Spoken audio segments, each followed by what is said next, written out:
नमस्कार दोस्तों, मैं हूं दिनेश के वोरा। बहुत बहुत स्वागत है आपका डेली न्यूज़ इंडिया 1.0 में।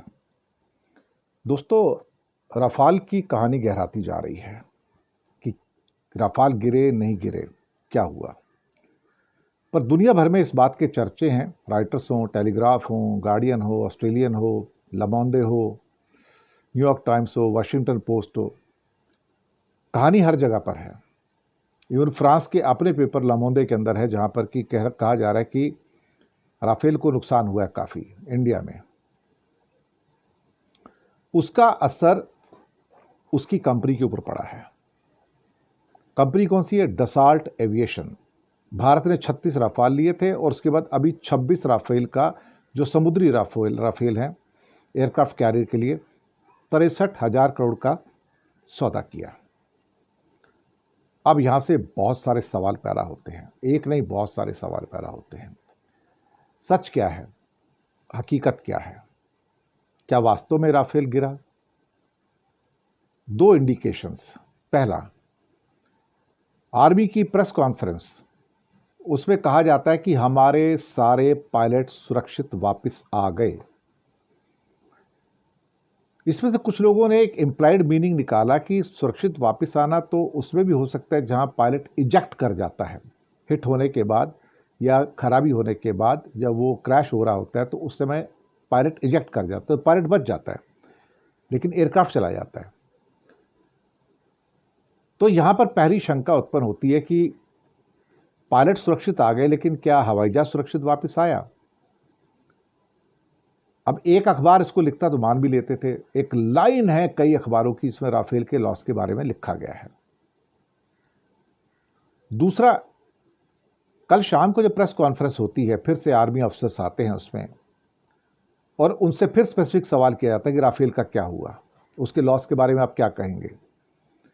तो फिर एक इनडायरेक्ट आंसर आता है। मैं आर्मी के अफसर्स को दोष नहीं दूंगा बिल्कुल भी, उनको जैसा हुक्म दिया जाता है वो वैसा ही बोलते हैं। उनका कहना है कि जब प्रश्न पूछा गया कि राफेल के लॉस पर, तो कहते हैं युद्ध में लॉस तो होता ही है, ऐसा कौन सा युद्ध है जिसके अंदर नुकसान नहीं होता है। ये दूसरा इंडिकेशन था कि हाँ, something has happened with Rafale. हमें नहीं पता नंबर्स क्या हैं क्या नहीं हैं। कोई एक की बात करता है, कोई दो की, कोई तीन की, और कोई सुखोई 30 की भी एक की बात किया है, मिग 29 की भी बात की है, या कोई मिराज 2000 की बात की है। ये पता नहीं कितने नंबर हैं, क्या है नहीं पता, स्पेसिफिकेशन क्या है नहीं पता। तो इसके बारे में कोई भी घोषणा नहीं की। पाकिस्तान का जो उनकी अपनी प्रेस ब्रीफिंग थी, उनकी भी आर्मी की थी, उसमें बताया कि हमारे एक हवाई जहाज को कुछ नुकसान पहुंचा है। अब क्या नुकसान है उन्होंने भी नहीं बताया, वो भी छुपा रहे। लेकिन तभी मैंने कहा कि राफेल की कहानी गहराती जा रही है।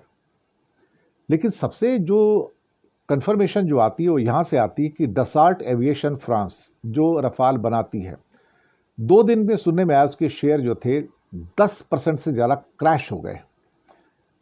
और डसाल्ट में हड़कंप मचा हुआ है।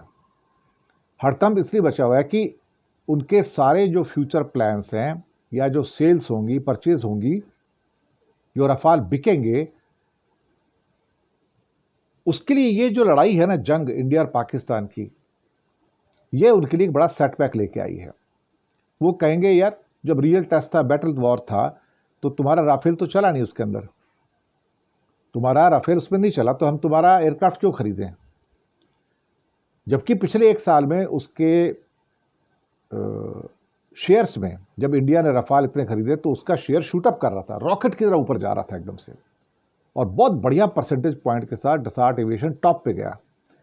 लेकिन अचानक से डसाल्ट एविएशन को ऐसे लगता कि सर्पदंश हो गया।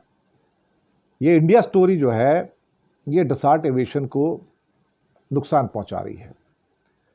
इससे थोड़ा सा एक शक होता है। अब मुझे भी असली पूरी पिक्चर नहीं पता, लेकिन बहुत सारे संकेत ऐसे हैं जो राफेल की कहानी को शायद एक सही राह पे नहीं ले जा रहे हैं, या फिर भारत के द्वारा किया गया, पहले करीब 56,000 करोड़ में ये खरीदे गए थे 36 राफेल, और अब 63,000 करोड़ में 26 राफेल खरीदे गए हैं। जो समुद्री राफेल हैं, अब इनके ऊपर शक की सुइयां उठनी शुरू हो गई हैं कि हमने इतने पैसे दे के क्या सही माल खरीदा है। अब मैं इससे ज़्यादा कुछ नहीं कहूँगा, क्योंकि अंदर की स्टोरी कभी तो बाहर निकलेगी। जब तक बाहर निकलेगी हम भी प्रतीक्षा करेंगे, लेकिन कहीं ना कुछ ना कुछ तो दाल में काला है, तभी तो डसाल्ट के शेयर टूट रहे हैं। वहां तक तो स्टोरी पहुंच गई ना, अल्टीमेटली उनको तो पता लग गया ना हुआ क्या है। हमको ही नहीं पता, लेकिन अंदर के आदमी को तो सबको पता ना क्या हुआ है। बाकी देखते क्या होता है, लेकिन इंपॉर्टेंट खबर थी, आप तक पहुंचानी जरूरी थी। शुक्रिया आपका।